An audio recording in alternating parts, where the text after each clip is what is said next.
I have the privilege of sharing some of our favorite memories of Mom. In 1 Corinthians, Paul says, "And now abide faith, hope, love, these three.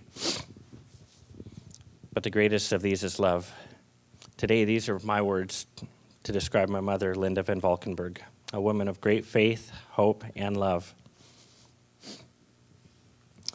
Her life began on this earth on January 12, 1948, the firstborn of Ralph and Marion Van Dynen. She would later become big sister to Sharon, Gary, Ron, and Carol.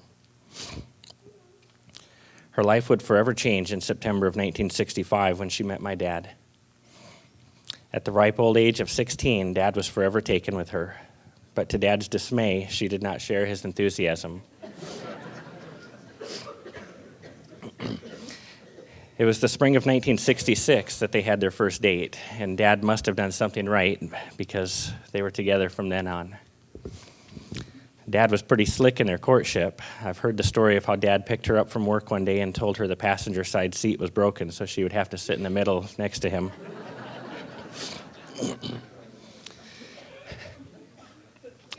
They were married in January of 1970, and the most joyous day of her life came 3 years later when I was born. I didn't have her to myself for long, though. Julie came along in 1974, and that was enough for a while. It took Mom 5 years to get the courage to add to the family again. And after Sarah was born, she knew she had all she could handle. Growing up, I can remember taking family vacations to places like Tequamanen Falls and driving Dad's street rod and bringing Grandma and Grandpa's pop-up camper. We would travel to car shows, and Mom always planned her own stops at museums and other fun places, which was fine, except Mom would never get to see the whole museum because she had to stop and read every word on every sign. So the rest of us would be done with everything before she'd hardly started.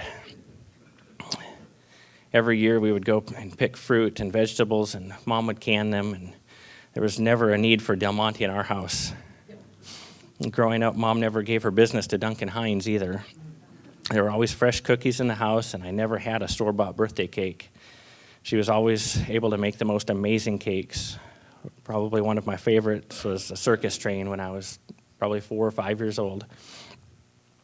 She even was able to make Julie and Sarah's wedding cakes.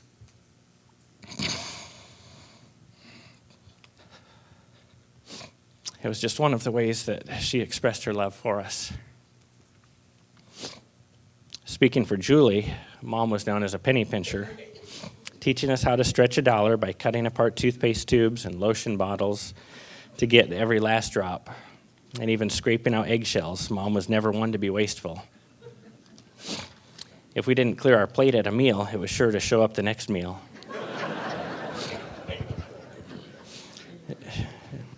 She even had an ongoing soup pot for dinner leftovers. Just don't ask her for the recipe. But while Mom was frugal on the material side, she never skimped on giving of herself and her love. Helping friends and family in need at any time of day or night was her trademark. She was reliable, a true servant, the hands and feet of Christ. This servant's heart began at home in her service to Dad. She was the living example of a godly wife. What we, her daughters, watch day in and day out, laid the foundation for each of us to have a marriage that will last a lifetime. Speaking for Sarah, Mom was known as the stain queen, perhaps out of necessity for herself, but it made Sarah popular on the college dorm floor. Everyone knew if they had a stain to go to Sarah because her mom could solve the problem. Sarah would describe Mom as selfless. Matt and Sarah moved frequently over the years, and Mom was always willing to pitch in and help. And Mom was always there to help Sarah in her duties as a wife as well. Cooking for Matt would consist of multiple phone calls to Mom on how to get tips and direction to complete the meal. Growing up, Sarah was involved in many sports, and Mom never missed a single activity. Her support and love were never questioned. It could easily be said that Mom was her kid's biggest fan. All of her in-law kids would say the same thing. Mom loved us regardless of where we came from or how we got there. She never held it against Becky for taking her son to Florida. She loved Matt's knowledge of the outdoors and was excited to share new things with him. She even went fishing. She loved and accepted Dale and his family without hesitation. She truly appreciated each person's unique heritage and personality and accepted each of us right where we were at. Mom was my first playmate, and 30 years later, she was a favorite playmate to my own sons. Lovingly named Jungle Girl by Trevor, a.k.a. Sarge, she played in our backyard for hours doing boy stuff and loved every minute of it. She was always willing to sit on the phone with Nathan as he paced the house chatting with Grandma. I can still hear her on the other end of the phone being interested in every word he had to say, even when she couldn't understand half of them. When I think back over the 34 years I had with my mom, I'm flooded with memories. Hugs and kisses, boo-boos and Band-Aids, lots of boo-boos and Band-Aids. Fun and games, laughter and tears. But with every memory, my heart feels love. Mom loved unconditionally, without limits. She was always there. Maybe not on time, but just wait, she would get there eventually. Over the last 3 years, all of our relationships with Mom evolved into a deeper, more appreciative level. As Mom took on the fight against this cancer, we saw her defy doctors and statistics.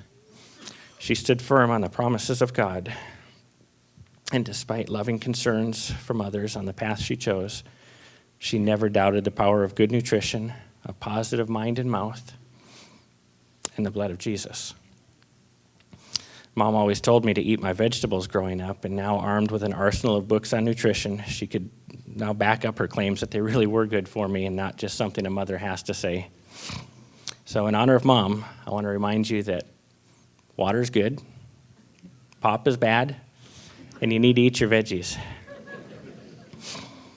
Now I stand here at the end of her life here on this earth and the beginning of her life in eternity in heaven. She's left us a rich legacy, a legacy of faith, unwavering, childlike faith, a legacy of hope, limitless, Christ-filled hope, and a legacy of love, unconditional, unending love. I know each of you here could share how Mom touched you with her life, with her love, her courage, her strength, her joy, her smile, her laughter, her gentleness, her humility, her faith, and the list could go on. But now we have to ask ourselves, what will we do with these gifts that she's given us? Will we allow them to be just precious memories? Or will we allow Mom to live on through our love for others, our faith in God, and our joy in life? I know the days and weeks ahead will be difficult for those of us left here behind. But today we can cry with hope, and we can grieve with hope, because we believe with hope that we will see her again.